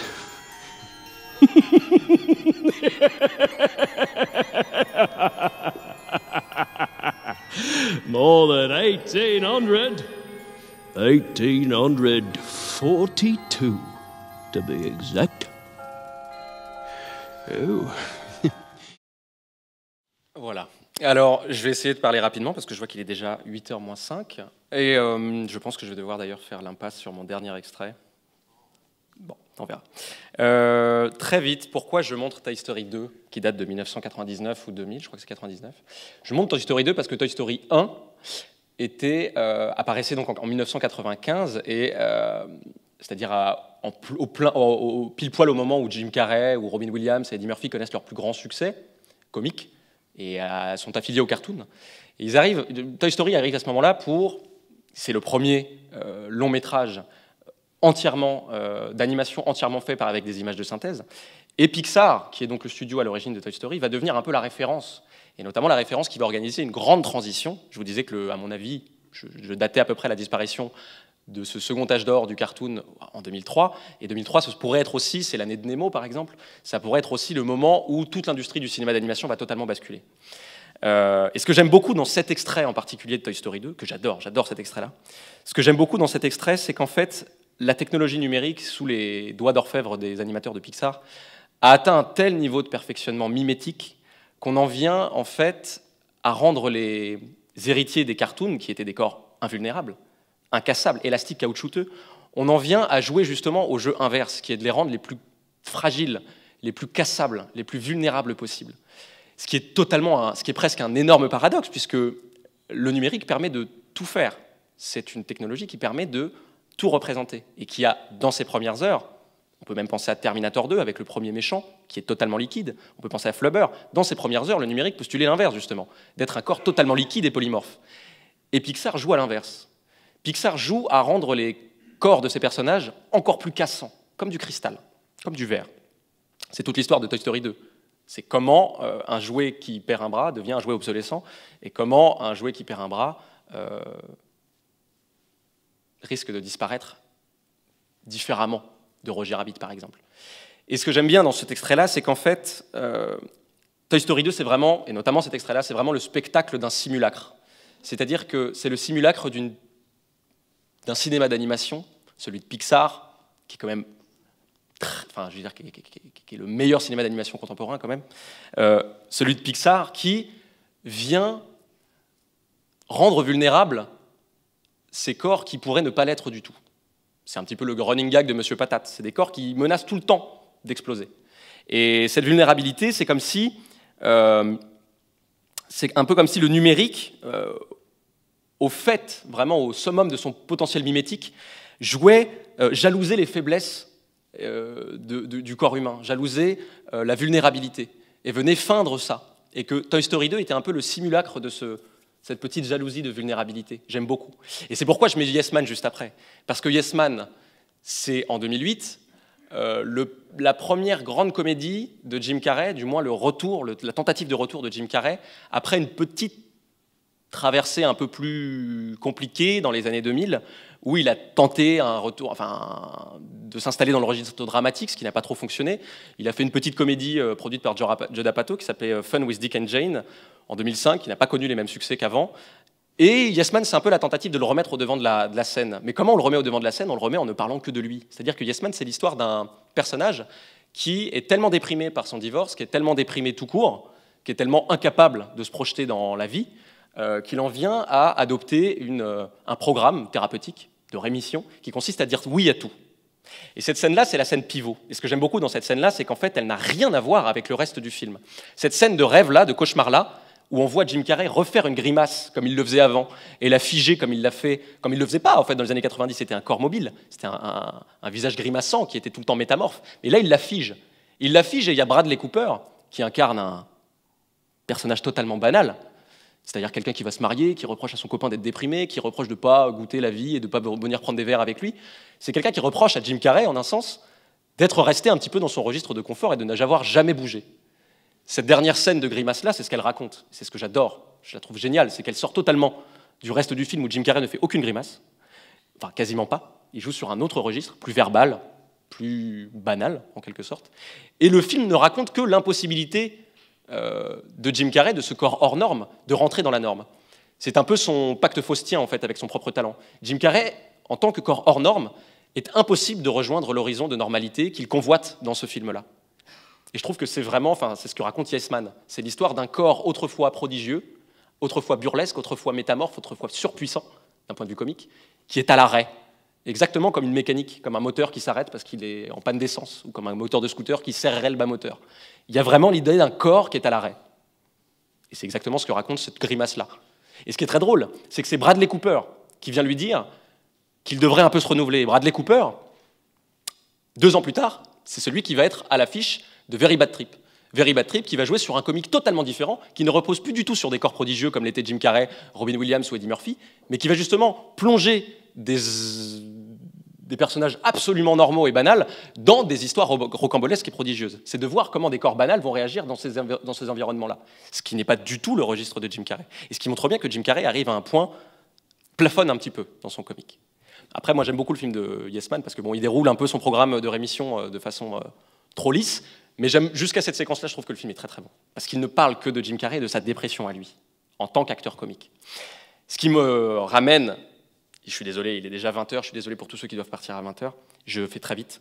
Ce qui me ramène à un an après, donc 2008 Yes Man, 2009 Le drôle de Noël de Scrooge, où Robert Zemeckis, qui était le réalisateur de Qui veut la peau de Roger Rabbit, donc qui était aux commandes de ce premier défi technique, en réalise un autre, qui a été celui de la trilogie Performance Capture, qui a commencé en 2004 ou 2005, si je ne dis pas de bêtises, avec le Polar Express, avec Tom Hanks, qui consiste en fait à recouvrir les acteurs de tout un tas de capteurs et de capter les mouvements de leur corps et de leur visage pour les restituer et leur conférer un masque numérique. Un masque ou des masques. Pourquoi j'ai choisi cette séquence du drôle de Noël de Scrooge? C'est parce qu'en fait, le drôle de Noël de Scrooge, c'est le moment où la technologie numérique vient en quelque sorte envelopper ce corps qu'il avait un peu rejeté après The Mask pour lui dire remettons-le, ou pour lui dire remettons-toi ou remettons-le au cœur d'un film, remettons-toi au cœur du dispositif. C'est-à-dire que Jim Carrey n'est plus un acteur, c'est un modèle, c'est-à-dire qu'on va prélever son empreinte numérique, la traduire en information, en code informatique, le restituer dans un film d'animation où on va pouvoir faire absolument ce qu'on veut en termes de mise en scène, puisqu'on n'est plus, dépendant de toutes les lois physiques qui sont celles des décors et du jeu d'acteurs traditionnel et du cinéma traditionnel. On le plonge dans un cinéma qui n'est plus que de l'animation. On entretient toujours là c'est même plus carrément une abolition de la frontière, c'est une plongée du cinéma dans un régime d'animation totale. Et ça va avoir un effet que je trouve très intéressant, c'est que en fait, on ne sait plus si c'est une célébration de l'acteur, puisqu'on le met au centre du dispositif, ou si c'est un effacement de l'acteur. Vous n'êtes pas sans savoir qu'il y a eu notamment au moment du Seigneur des Anneaux, il y a eu de grandes polémiques au moment des Oscars, où on s'est demandé si Andy Serkis, qui jouait Gollum, pouvait ou non prétendre à l'Oscar. Peter Jackson insistait beaucoup en disant que si la prestation d'Andy Serkis était une prestation d'acteur et qu'elle méritait, comme au titre de n'importe quelle prestation d'acteur, d'être saluée, d'être couronnée d'un Oscar. Encore aujourd'hui, ce sont des débats qui ont lieu. On n'a toujours pas récompensé Andy Serkis ou Terry Notary pour leur prestation de Gollum ou de King Kong ou d'un Na'vi dans Avatar. James Cameron, Robert Zemeckis et Peter Jackson, des réalisateurs qui sont très très attentifs aux évolutions technologiques du cinéma et qui militent pour qu'on aille un peu plus vite, sont des gens qui ne cessent de répéter que sans les acteurs, sans la performance de Jim Carrey, on ne peut pas créer Scrooge. Sans la performance de Tom Hanks dans le Polar Express, on ne peut pas créer le Polar Express. Et qui ne cessent de dire qu'en fait, même le jeu facial est dupliqué. Et pourquoi c'est très intéressant? Est-ce que ça efface l'acteur? Est-ce que ça le met en valeur? Pourquoi c'est très intéressant dans le cas de Scrooge et de Jim Carrey? C'est qu'en fait, ça met Jim Carrey au centre de tout. Pourquoi? Déjà parce que grâce au masque numérique, on va lui faire jouer 6 personnages. Dans Scrooge, on lui fait jouer 6 personnages différents. Par exemple, pourquoi je vous montre cet extrait-là? C'est parce que Scrooge, qui ressemble un petit peu, c'est-à-dire ce personnage, vous savez, qui sort de l'univers de Charles Dickens, qui est un vieil avare qui refuse de fêter Noël, Scrooge ressemble là clairement à Jim Carrey. On exagère ses traits, on le rend un peu plus caricatural, bien évidemment. Mais l'autre personnage, le génie du présent, qui bedonne et qui rigole, c'est aussi Jim Carrey. Et 4 autres personnages sont joués par Jim Carrey. Déjà, ça multiplie la présence de Jim Carrey, ce qui a été, rappelez-vous, le postulat et l'hypothèse de la présence même de Jim Carrey dans un film, c'est-à-dire un corps qui est capable d'interpréter plusieurs personnages en même temps, simultanément. Donc c'est un petit peu une mise en valeur de tout ce qu'a été Jim Carrey et de tout ce qu'ont été les programmes des films comiques de Jim Carrey. Et au-delà de ça, c'est surtout quelque chose d'encore plus intéressant. C'est que ça radicalise, en termes de mise en scène, ce qu'inventait déjà le burlesque schizoïde de la fin des années 90. Le burlesque schizophrène qui, rappelez-vous, concentrer en fait la mise en scène autour du corps de Jim Carrey. C'est pourquoi ces films-là, d'un point de vue mise en scène, sont jamais très intéressants. C'est pas des films virtuoses. C'est des films où on va braquer une caméra sur les performances grimaçantes ou les prodiges exceptionnels, mimétiques, de toutes ces cascades que vont faire les acteurs. Mais c'est tout. On va jamais aller vraiment très loin. On se rapproche presque de la forme du spectacle de stand-up filmé. On n'en est pas très loin. Or, ce que permet le numérique, ce que permet le film d'animation, ce que permet la performance capture, c'est de remettre cette performance-là au cœur de l'action et de faire tourner le monde autour d'eux. C'est-à-dire qu'avant, le monde se figeait autour d'eux. Il se figeait littéralement. La famille qui regarde Jim Carrey arriver se fige. Les gens qui regardent Eddie Murphy se figent, comme un auditoire qui se fige, comme vous, là, tout de suite. Les gens qui regardent Hank et Charlie se battre dans le film des frères Farrelly, Food Irene, se figent. Là, dans Scrooge, la mise en scène tourne autour de lui. L'extrait n'est pas très révélateur, et en fait, ce n'est pas celui que je voulais vous montrer. Mais pendant tout le film, on va avoir, par exemple, des propulsions de Scrooge dans les airs, comme ça, survolant, grâce aux effets magiques, grâce aux génies qui vont le propulser dans Londres. Et en fait, le monde va tourner autour de lui. Et Robert Zemeckis va s'amuser à multiplier les échelles spatiales. Il va y avoir la possibilité d'effacer le parquet et d'observer une scène juste en dessous, de communiquer en même temps, simultanément, avec un personnage qui serait au-dessus. Et il va y avoir comme ça une espèce de jeu où on va faire tourner le monde entier et tous les autres personnages autour de ce noyau qu'est le corps de l'acteur, qu'est Jim Carrey. C'est-à-dire qu'on fait consteller tous les éléments de la mise en scène autour de l'étoile, autour de la star. Et moi, ce que j'aime bien, c'est que ce paradoxe-là, est-ce qu'il s'efface ou est-ce qu'il est mis en valeur? Il devient très très brûlant et il devient ô combien pertinent quand on parle de Jim Carrey, qui n'aura cessé d'essayer de se mettre au devant de la scène depuis les années 80, où, rappelez-vous, il avait végété dans les latrines de la télé, jusqu'à apparaître comme ça, comme un corps qui aurait trop retenu son potentiel et ce qu'on attendait de lui. Je pense que ce film-là vient très très bien clore ce que raconte Jim Carrey. Et pourquoi je vous disais que ça vient affecter aussi le cinéma et sa définition? C'est qu'en fait, le cinéma d'animation total, qui est celui annoncé par la Performance Capture, c'est déjà le cinéma d'aujourd'hui. Tous les blockbusters d'aujourd'hui, si vous avez été voir King Kong, Godzilla, oh, peut-être pas Godzilla, si vous avez été voir King Kong, Avatar, La planète des singes, récemment, c'est chaque fois des acteurs dont on prélève l'empreinte et qui sont eux-mêmes des prodiges. Pourquoi ce sont des prodiges? Parce que c'est à eux qu'on demande de mimer les monstres. C'est à Terry Notary, par exemple, que l'on demande de faire King Kong, que l'on demande de faire aussi un singe dans La planète des singes. Mais ces acteurs-là, on ne les voit jamais. Andy Serkis et Terry Notary, à moins de vous y être intéressé, vous ne connaissez pas leur visage. Ah, vous me coupez l'herbe sous le pied, puisque c'était en fait mon dernier exemple. Je vais vous le montrer quand même pour les fidèles de 20 heures passées. En fait, c'est exactement la réflexion que je me suis fait à Cannes, et notamment en lisant plein d'articles très intéressants sur cette performance-là. The Square, c'est le film qui a reçu la Palme d'Or, qui est un film d'auteur suédois de Ruben Östlund, qui n'a rien à voir avec King Kong, avec La planète des singes, mais qui, dans une séquence, montre justement l'un de ses acteurs, Terry Notary, qui est peut-être l'acteur que vous connaissez le plus sans le savoir. C'est celui qui a fait King Kong, c'est celui qui a fait un Na'vi dans Avatar, c'est celui qui a fait beaucoup de singes dans La planète des singes. Il a commencé à faire travailler des groupes pour les chorégraphies des films depuis Le Grinch. Le Grinch qui, quand même, rappelez-le, est un film avec Jim Carrey. Le seul acteur qui ne faisait pas répéter, c'était évidemment Jim Carrey, qui n'en avait pas besoin. Le Grinch qui est d'ailleurs aussi le plus gros succès de Jim Carrey. J'ai pas eu l'occasion d'en parler, mais c'est dommage. En fait, c'est très intéressant, Le Grinch. Et bref. Je vous passe donc The Square, pour ceux qui peuvent rester, et je clôturerai dessus très rapidement en une phrase. Donc le dernier extrait, s'il vous plaît.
Hello.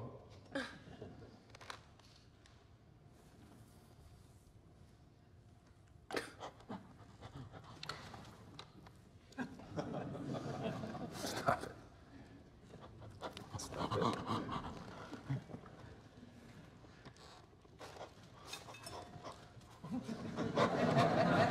Very funny.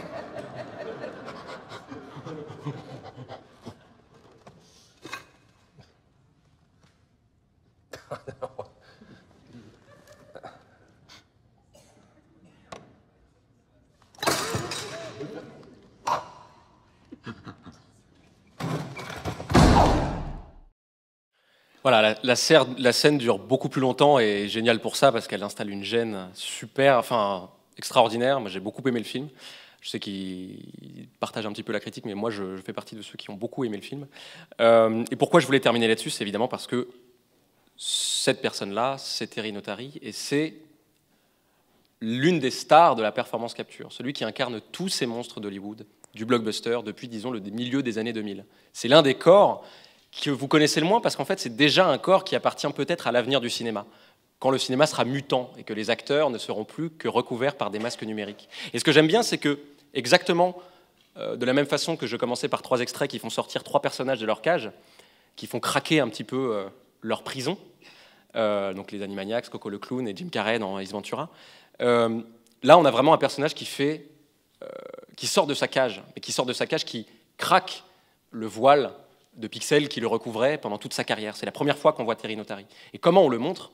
On le montre comme un primate, puisque c'est ce qu'il sait faire. Il sait faire des primates. Il sait faire King Kong, il sait faire les primates de la planète des singes. Il sait faire les monstres.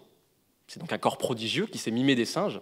Or, le mime et l'idée d'être un corps prodigieux, l'idée d'être un corps hors norme, c'était déjà le cas, et c'était déjà ce qui faisait le succès de tous ces grands acteurs burlesques du début.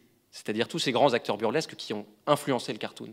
Et ce que j'aime bien, bon voilà, de façon un peu... C'est une petite pirouette, mais ça me permet de boucler cette intervention en bouclant la boucle. C'est-à-dire qu'on commence de corps extraordinaires, formés sur les planches. Charlie Chaplin, Buster Keaton étaient d'abord des clowns, étaient d'abord des showman qui ne faisaient que traverser Londres et puis l'Amérique pour Buster Keaton pour faire des spectacles, deviennent ensuite des corps prodigieux au cinéma, incassables, qui font eux-mêmes leurs cascades. Puis, le cinéma évolue, arrive à la performance capture, on n'a plus besoin de se mettre en danger comme ça. Mais, si on fait craquer le voile, on retrouve ces acteurs de l'origine, on retrouve en quelque sorte un corps prodigieux. Un corps prodigieux qui n'est pas n'importe lequel, qui est certes un primate, mais qui est surtout, pourquoi pas, le premier des hommes. C'est-à-dire que là, il incarne un primate, mais l'homme étant un primate à la racine, ce qui est très intéressant, c'est de comparer ce corps-là à l'auditoire, là, qui est un auditoire très guindé, enfermé dans un autre costume, qui est celui des manières, des costumes d'apparat et des mondanités. Or, pour ceux qui ont vu le film, pour les autres, je spoilerai pas la scène, c'est dommage, j'aurais bien aimé, mais bref. La scène aboutit à un refoulé, qui est celui de la sauvagerie, et qui est celui peut-être du premier visage des hommes. C'est-à-dire qu'on fait revenir un corps qui est au summum de la perfection du cinéma tel qu'il s'achemine, du moins dans le cinéma populaire américain, qui est un cinéma déjà mutant, qui est un cinéma d'animation totale, où on n'est plus dans le cinéma traditionnel, pour beaucoup de blockbusters. Et en même temps, sous ces voiles de perfection, se cache peut-être le premier des hommes, que serait Terry Notary. Donc voilà, je vais terminer là-dessus. Merci de votre attention.